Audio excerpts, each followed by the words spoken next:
Hi, I'm Bob Bain. I'm here in beautiful Seattle. It's a lovely day, and I'm excited to be talking with you about big history. I'm a friend of David Christian's, a longtime colleague. We've worked together on many projects, and we're going to work together here on the Big History Project. Like you, I'm going to be listening to David's talks and David's lectures.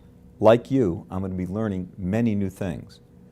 Big history is exciting for me because big history makes me think. It encourages me to ask new questions.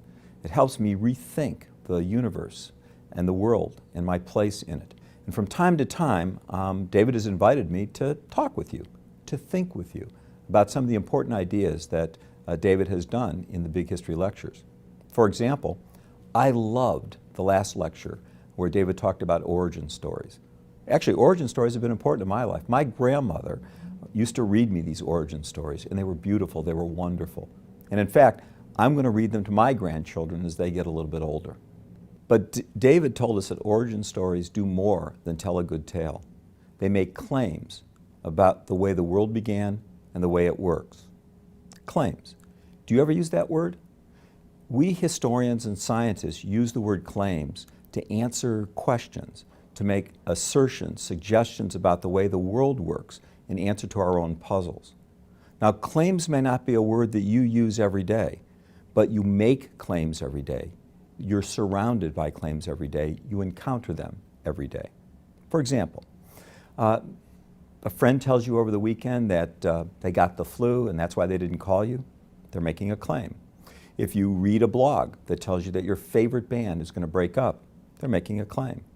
If you tell your parents that the reason why you came in late was because your cell phone died and you couldn't tell the time, you're making a claim. But here's the question. How would you know which claims to trust, which ones to ignore, and which ones to investigate further? For example, would you automatically trust your friend when they said, I had the flu over the weekend? Would you trust that blog enough to repost your favorite band disbanding? And what about your parents? Would they trust that your cell phone battery died and that was why you came in late? In this course, in the Big History course, we're going to ask you to raise questions about claims, to understand how it is that people make claims, and by what means we can trust them.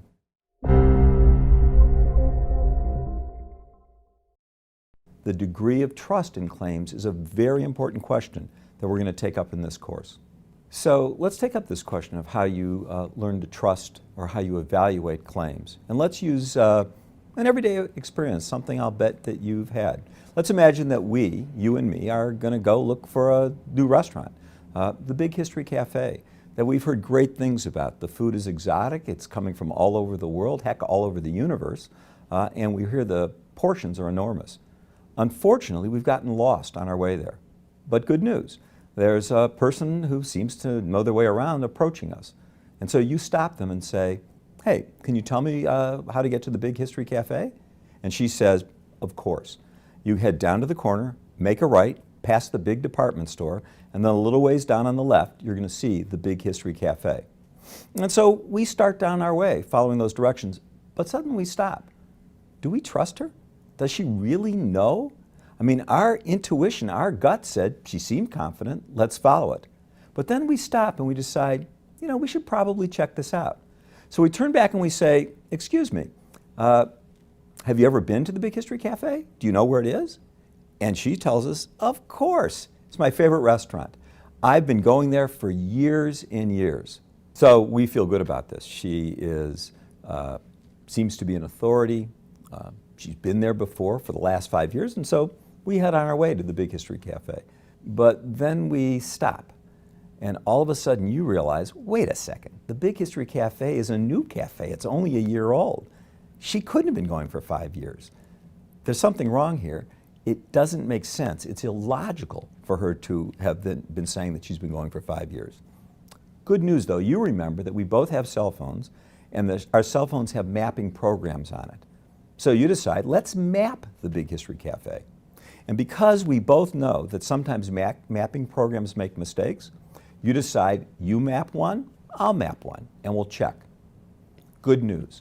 We map the Big History Cafe and our cell phones agree, our mapping programs agree.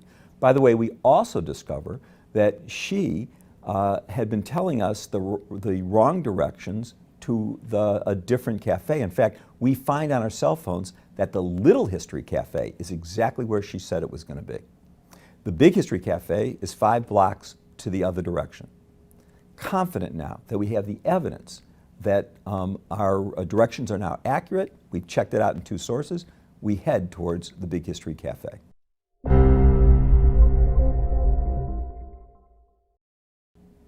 Okay, that was a pretty simple story and suspenseful because we did get eventually to the restaurant, but I hope what it did was illuminate 4 different ways that human beings assess claims. We test claims. So what were they? We look for intuition to test some claims. Intuition, a gut feeling, like when we just felt that she was telling us the right story. We also use authority.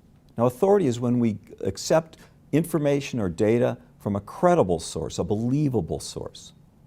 We also use logic. We test claims sometimes by using our minds to think about something, to see if these things make sense. And then, of course, we also test claims by using evidence. That's when we're gathering up available information about the world. By the way, evidence is an interesting word because evidence comes from evident, to be able to see something. It's something that we can see, and in this story, both of us could see it on different sources, and hence we were trusting our evidence. Of course, we want you to learn, and more importantly, want you to understand the claims that people have been making about big history questions. The most important claims, the best claims that we as human beings can make in answer to those questions. But actually, we want you to do something more. We want you to develop the skills to recognize when people are asking good questions. We want you to develop the skills to begin to assess other people's claims, to use intuition, to use authority, and most importantly, logic and evidence, to assess claims, to determine whether or not they're trustworthy, to what degree you trust them, whether or not you should ignore a claim, or whether or not claims need further investigation, new questions. Why do we want you to do that?